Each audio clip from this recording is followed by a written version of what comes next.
Welcome to today's video. तो आज के वीडियो में हम लोग बात करने वाले हैं कि सीएफए का रियलिटी चेक क्या है। मतलब कि सीएफए आप लोग जो सोच के आते हो वो सच में सीएफए वो प्रोवाइड करता है या नहीं करता है।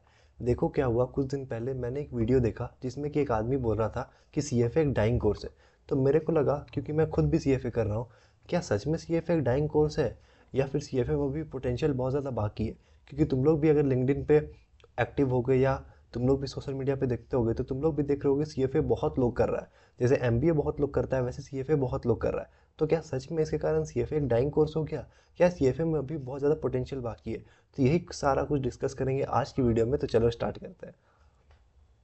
तो देखो, आज के वीडियो में हम लोग दो चीज़ मेन डिस्कस करने वाले हैं। पहला है, क्या सीएफए सच में वर्थ इट है 2025 में या 26 में, या जब भी तुम लोग देने का सोच रहे हो। और दूसरा कि कुछ मिथ्स क्या है सीएफए के बारे में जो तुम लोग को पता होना चाहिए। अगर तुम लोग सीएफए का प्रिपरेशन स्टार्ट कर रहे हो तो इन मिथ्स के बारे में तुम लोग को पता होना चाहिए, ताकि तुम लोग का माइंड पहले से क्लियर हो और तुम लोग को पता चल सके कि तुम लोग क्या एक्सपेक्ट करना चाहिए सीएफए से और क्या एक्सपेक्ट नहीं करना चाहिए।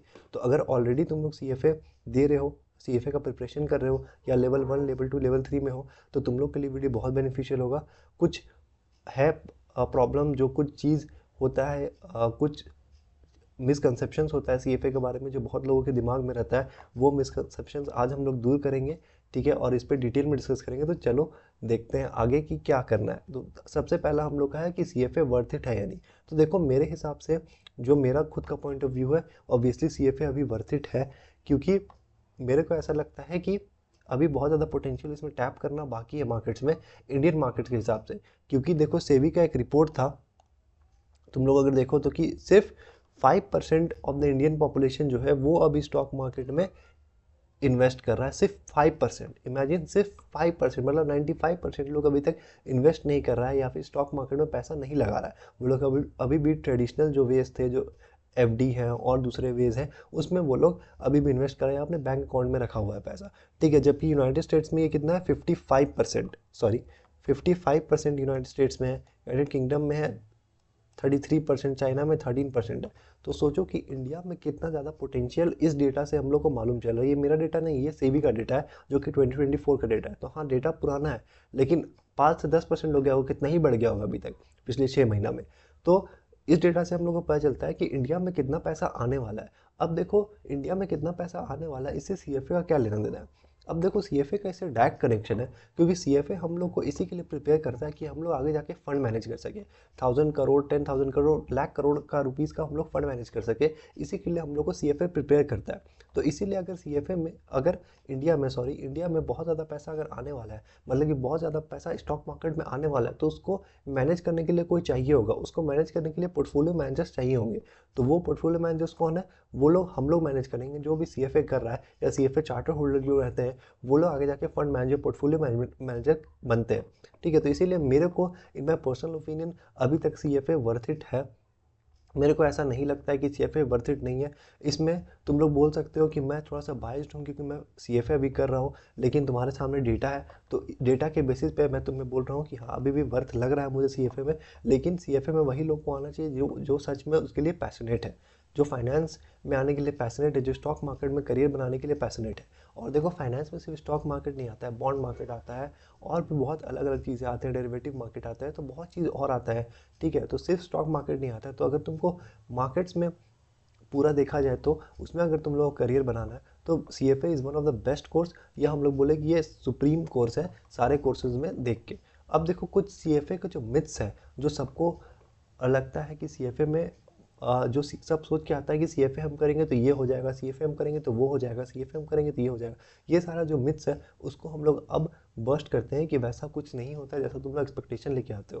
तो देखो, तुम लोग को समझना होगा कि सीएफए से तुम लोग एकदम बहुत ज़्यादा हाई एक्सपेक्टेशन नहीं रख सकते हो। सीएफए अगर लेवल 1 मैंने किया है, लेवल 2, लेवल 1 तुमने किया है, तो हम लोग क्या स्किल पे जज होगा कि हम लोग को जॉब मिलेगा या नहीं मिलेगा। वैसे जनरली लेवल 1 के बाद जॉब नहीं मिलता है, लेकिन लेवल 1 के बाद जॉब तब मिल सकता है जब ऑलरेडी तुमको वर्क एक्सपीरियंस हो, तो वो लेवल 1 तुम्हारा थोड़ा सा इन्हेंस कर सकता है उस चीज़ को। तो देखो, हम लोग आज 3 मिथ्स में बात करेंगे जो सीएफए वाले लोग को लगता है। पहला लगता है कि सीएफए गारंटी करता है तुम लोग को हाई पेइंग जॉब।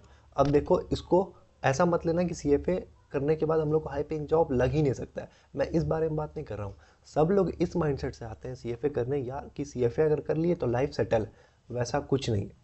ये यूपीएससी का एग्ज़ाम नहीं है कि हम लोग आईएएस बन गए या आईपीएस बन गए तो हम लोग का लाइफ सेटल हो जाएगा, गवर्नमेंट जॉब है, सब चीज़ का खर्चा निकल जाएगा। वैसा कुछ नहीं है। तो इस माइंडसेट के साथ सीएफए करना स्टार्ट मत करना कि मेरे को तो जॉब गारंटी होगा। जो मार्केट का कंडीशन चल रहा है अभी आजकल, किसी को भी कोई भी जॉब गारंटी नहीं है। जॉब तुमको तभी मिलेगा जब तुम्हारे में अंदर स्किल होगा, और वो स्किल डेवलप करने के लिए तुमको सीएफए के साथ साथ और भी चीज़ों का प्रिपरेशन करना पड़ेगा। ठीक है, अपना स्किल को डेवलप करना पड़ेगा। जैसे तुमको वैल्यूएशन सीखना पड़ेगा, या तुमको इक्विटी रिसर्च सीखना पड़ेगा, या तुमको कुछ और करना पड़ेगा।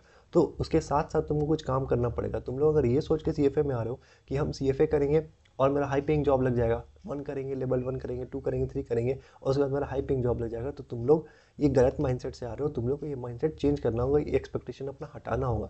हाँ, सीएफए से तुमको बेनिफिट बहुत मिलेगा, तुमको हाई पेइंग जॉब मिलने का चांसेस है, लेकिन गारंटी है नहीं। गारंटी इस दुनिया में कुछ नहीं है। और खास करके अगर तुम लोग फाइनेंस स्टूडेंट हो तो तुम लोग अच्छा से जानते हो कि मार्केट्स में कोई भी चीज़ गारंटी नहीं है। मार्केट्स में कोई भी तरह का सर्टेनिटी नहीं होता है। सब कुछ अनसर्टेन है अपना लाइफ में या मार्केट्स में।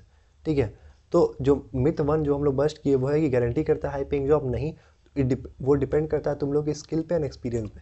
अब अगर तुम लोग लेवल 1 या लेवल 2 करते हो, ऐसा बोला जाता है कि लेवल 2 के बाद जॉब लग जाता है, तो तुम लोग को जॉब सर्च करना पड़ेगा।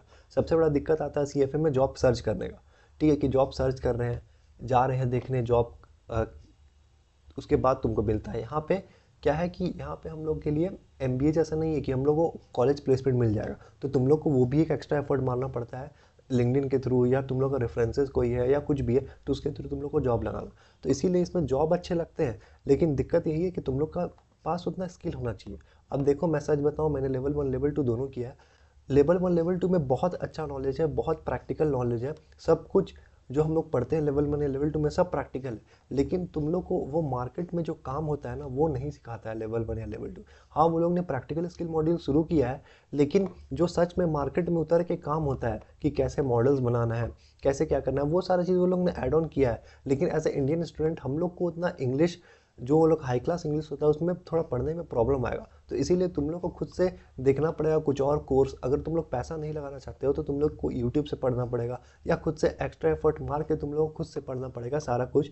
ठीक है, जो भी अवेलेबल है ऑनलाइन, ये तुम लोग को करना पड़ेगा, क्योंकि तुम लोग को एक्स्ट्रा स्किल डेवलप करना पड़ेगा। तुम लोग अगर सोच रहे हो कि लेवल 1 कर लेंगे तो हो जाएगा या लेवल 2 कर लेंगे तो हो जाएगा, तो वैसा नहीं हो सकता है। वैसा उसी के लिए हो सकता है जिसको ऑलरेडी वर्क एक्सपीरियंस है, जो ऑलरेडी काम कर रहा है, उसके साथ वो लेवल 1 या लेवल 2 क्लियर कर लिया है, तो उसका जॉब में इंक्रीमेंट हो सकता है, उसका पोजीशन बेटर हो सकता है। ठीक है, उसको वो जॉब स्विच करेगा तो उसको बेटर मिल सकता है। अब हम लोग चलते हैं सेकंड मिथ पे।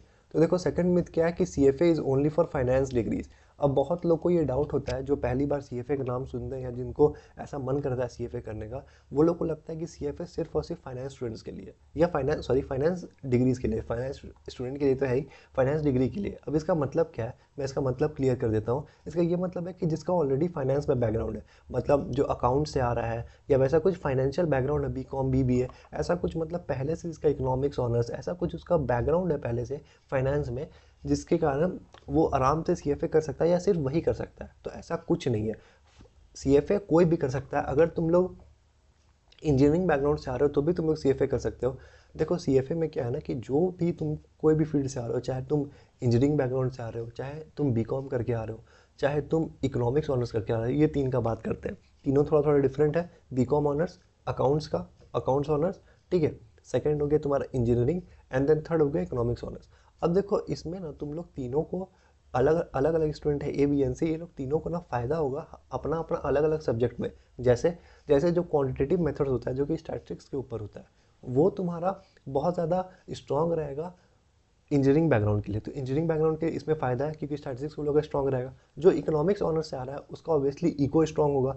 जो बीकॉम अकाउंट से आ रहा है उसका फाइनेंशियल स्टेटमेंट जो होता है, बैलेंस शीट समझना, कैश फ्लो स्टेटमेंट समझना, प्रॉफिट एंड लॉस स्टेटमेंट समझना, ये उसका बहुत ज़्यादा ईजी होगा। तो ये तुम लोग हर कुछ सब्जेक्ट्स को ईजी करता है। वैसा नहीं है कि अगर तुम लोग कोई कम्प्लीटली डिफरेंट बैकग्राउंड से आ रहे हो तो तुम लोग के लिए हार्ड होगा, वैसा कुछ नहीं है। सब कर सकता है, कोई दिक्कत नहीं है। बहुत लोग को ये होता है प्रॉब्लम कि यार सच में क्या सीएफए फाइनेंस ही लोग के लिए, सिर्फ जो फाइनेंस में बैकग्राउंड किया होता है, ऐसा नहीं है। ये भी मिथ हम लोग ने बस्ट किया कि ऐसा कुछ नहीं है। It is for any person who wants to make a career in finance, जो कि सीरियस है, जो करियर बनाना चाहता है फाइनेंस में, वैसा कोई भी पर्सन अगर है तो CFA उसके लिए है। ठीक है। देन थर्ड एंड लास्ट जो हम लोग आज देखते हैं मिथ कि क्या है, वो है CFA is harder than CA, FRM या MBA। तो देखो ऐसा कुछ नहीं है कि CFA हार्ड है। देखो CFA हार्ड है, मैं ये नहीं बोल रहा हूँ कि CFA हार्ड नहीं है, क्योंकि अगर तुम लोग परसेंटेज देखोगे कितना लोग पास करता है, उसके हिसाब से तुम लोग लगेगा कि CFA हार्ड है। अभी पास रेट्स बढ़ा है, लेकिन अगर तुम लोग तीनों लेवल का मिला के देखोगे, जो कि अगर जो लेवल 1 या लेवल 2 पढ़ रहे हो, तो जॉइंट प्रोबेबिलिटी जिसको हम लोग बोलते हैं, तो वो तुम लोग को बहुत कम ही दिखेगा। लेकिन CFA ईजी तब बनता है जब तुम लोग उसको उतना रिस्पेक्ट दो जितना वो चाहता है। ठीक है। अगर तुम लोग उसका उतना घंटा प्रिपरेशन करोगे, उतना मंथ दोगे, 6 मंथ 9 मंथ 6 to 9 मंथ्स अगर दोगे, तो CFA लेवल 1 हो या लेवल 2 या लेवल 3 वो हार्ड नहीं है। उतना रिस्पेक्ट अगर तुम उसको दे पाओगे, हर दिन तुम लोग कंसिस्टेंटली पढ़ोगे 2-3 घंटा, जितना घंटा तुम लोग पढ़ सकते हो अपने हिसाब से, उस हिसाब से जितना तुम लोग पढ़ोगे, अगर उसको उतना रिस्पेक्ट दोगे, तो ट्रस्ट मी, मैंने लेवल 1 लेवल 2 दोनों क्लियर किया है। CFA उतना ज़्यादा हार्ड नहीं है, बस तुम लोग को उस पर टाइम देना पड़ेगा, तुम लोग को उसको उतना रिस्पेक्ट देना पड़ेगा जितना वो रिस्पेक्ट चाहिए। तो CA हो गया, FRM हो गया, MBA हो गया, उससे ज़्यादा हार्ड नहीं है CFA, अगर तुम लोग उसको उतना रिस्पेक्ट देते हो तो ये बहुत कन्फ्यूज़न होता है लोगों को कि CFA बहुत हार्ड है, CFA बहुत हार्ड है, सुना है CFA बहुत हार्ड होता है। और ये CFA हार्ड होता है, ये चीज़ लगता भी क्यों है इंडियन स्टूडेंट्स को, क्योंकि इसका फ़ीस बहुत ज़्यादा है। क्योंकि तुम्हारा लगभग 1 लाख फीस लगता है, 1 लाख से ज़्यादा लगता है, ऑन एन एवरेज 1 लाख लगता है लेवल 1 देने के लिए। और अगर तुम लोग नहीं दे पाए तो फिर से वो 1 लाख या 70-80 थाउजेंड फिर से लगता है। तो उसके कारण सबको लगता है कि बहुत ज़्यादा डिफ़िकल्ट होगा, क्योंकि एक बार अगर हम फेल कर गए तो हमको बहुत ज़्यादा पैसा लगेगा। हाँ, मॉनिटरी टर्म्स में अगर तुम देखो तो इट इज़ डिफ़िकल्ट, लेकिन हम लोग को सेकंड अटेम्प्ट देना ही क्यों है यार, अपना पूरा जी जान लगा दो। इसीलिए मैं हर वीडियो में अपना डिस्कस करता हूँ और ये चीज़ पे एम्फसाइज़ करता हूँ कि अपने आप को टाइम दो और रश मत करो। तुम लोग 2 महीना लेट से एग्ज़ाम दोगे तो कुछ बिगड़ नहीं जाएगा, लाइफ में कुछ ड्रास्टिक चेंज नहीं हो जाएगा। ठीक है, अगर कुछ किसी का लाइफ में ऐसा चल रहा है तो अलग बात है, लेकिन नॉर्मल 95% लोग का लाइफ में वैसा नहीं चल रहा होगा। तुम लोग अगर 2 महीना लेट दोगे, नेक्स्ट टर्म में दोगे, तो कोई दिक्कत नहीं है। बस अपने आप को टाइम दो ज़्यादा, अपने आप का पुश मत करो या रश मत करो। 6 to 9 मंथ्स का समय लो आराम से, अच्छा से। अगर तुम लोग को लगता है कोई ट्यूशन लेना है, तुम लोग अफोर्ड कर सकते हो, तुम लोग लो, जो तुम लोग को अच्छा लगता है ट्यूशन वो। ठीक है। अगर तुम लोग अफोर्ड नहीं कर सकते हो या तुम लोग को ट्यूशन नहीं लेना है, तुम लोग खुद से पढ़ पाते हो, तो सेल्फ स्टडी करो, कोई दिक्कत नहीं, दोनों कर सकते हो। वो भी एक चीज़ होता है, ये सब सोचता है ट्यूशन ही से पास कर सकता है, ऐसा कुछ नहीं है। बहुत लोगों को मैं जानता हूँ जो सेल्फ स्टडी करके भी पास हुआ है। लिंक्डइन पे तुम लोग को हज़ारों लोग ऐसा मिल जाएगा जो सेल्फ स्टडी करके पास हुआ है। ठीक है, तो जाओ उनसे बात करो, अगर तुम लोग को लगता है कि कैसे प्रिपरेशन करना है उनसे बात करो। और अगर बाकी तुम लोग का कोई भी अगर डाउट है तो मेरे को कमेंट सेक्शन में बता देना, मैं उसका रिप्लाई कर दूंगा एंड उस पर नेक्स्ट वीडियो बना दूंगा। तो देखो, ये मिथ भी हम लोग ने बस्ट किया कि it is not that much hard if you are serious enough, जो कि मैंने एम्फसाइज़ किया। तो ये वीडियो था CFA के ऊपर। बहुत लोगों को कन्फ्यूज़न हो रहा था और मैंने भी एक वीडियो देखा था एक आदमी को बोलते हुए कि CFA is a dying course, तो मेरे को लगा इस पर एक वीडियो बनाना चाहिए। ठीक है, इंपॉर्टेंट होगा। जो CFA देने का सोच रहे हैं, जो 12th अभी पास हुए हैं, या जो भी लोग को लग रहा है कि CFA देना चाहिए, CFA का बहुत नाम सुन रहे हैं, तो देखो, तुम लोग अगर इस चीज़ से बस CFA देना चाहते हो कि CFA का बहुत नाम सुन रहे हो, तो ये गलत तरीका है, तो CFA मत देना। तुम लोग को अगर जेनुअनली फाइनेंस में इंटरेस्ट है, और पता कैसे चलेगा फाइनेंस में इंटरेस्ट है, तो ये सारा चीज़ के ऊपर मेरा ऑलरेडी वीडियो बना हुआ है, तो जाके देख लेना चैनल पे। ठीक है, चैनल पे जाके देखो, तुम लोगों को कंटेंट अच्छा लग रहा है सब्सक्राइब करो, अगर तुम लोग को वीडियो पसंद आया तो लाइक करो, और अगर तुम लोगों को कुछ भी ख़राब लगा हो, कुछ भी अच्छा लगा हो, कुछ इंप्रूवमेंट चाहिए हो मेरी तरफ से, तो वो भी मेरे को कमेंट सेक्शन में बता देना। तुम लोग का फीडबैक बहुत ज़्यादा वैल्यूबल होगा मेरे लिए। तब तक के लिए साइनिंग ऑफ, अगला वीडियो के लिए बने रहना चैनल पर।